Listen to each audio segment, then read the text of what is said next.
could mean a river bank or a financial bank. How does AI know the correct meaning? Embeddings alone cannot solve this. We need a mechanism that lets each word look at its surrounding and understand context. That mechanism is called self attention. Before self attention happens, text is tokenized and converted into embeddings, but embeddings don't know which nearby words are important. So we need something. Hi, welcome to my channel, My Tech Notes. Today we are going to understand self attention, the powerful idea behind transformers and modern generative AI. And I promise by the end of this video, you will be able to explain it easily to anyone. So let's start with a simple problem. Look at this sentence. I went to the bank to deposit money.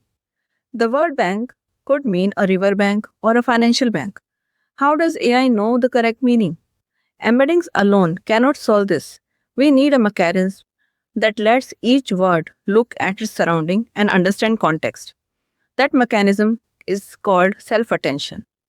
Before self-attention happens, text is tokenized and converted into embeddings, but embeddings don't know which nearby words are important. So we need something smarter, something dynamic.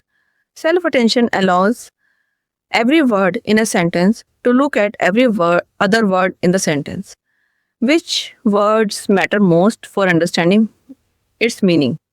Some words get high attention, some get low attention. That depends on its context. So think of a classroom where every student has a question and each student looks around to find who can help them the most.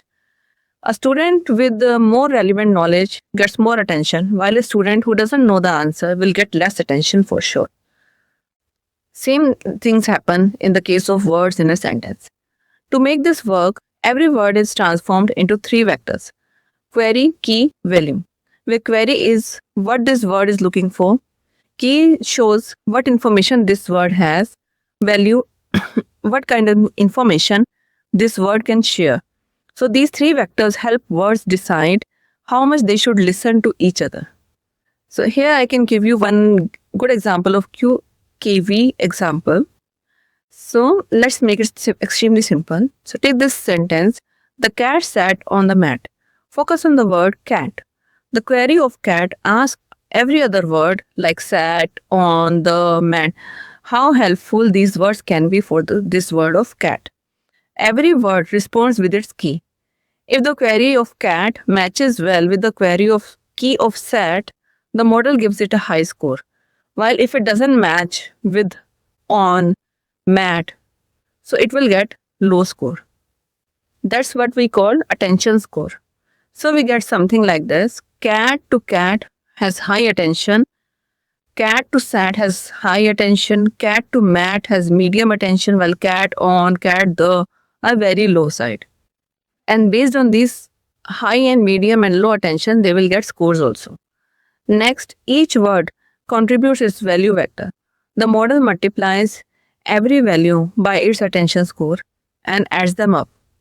The result is a new context-aware meaning of the word cat. It's no longer just a static embedding. It's now understand the context around this word cat. So self-attention is very powerful. Why? This simple mechanism makes the transformer incredibly powerful. Self-attention can understand long-range relationships, process words in parallels, and dynamically adjust what matter in each sentence. So that's why models like ChatGPT, Gemini, and Llama work so well on large amount of text data. So now let's summarize this quickly. Q shows what I need, K is for what I can offer, and value is what I can share. Attention shows who helps me the most, and output is updated meaning with context. So self-attention lets AI understand not just words, but its meaning also.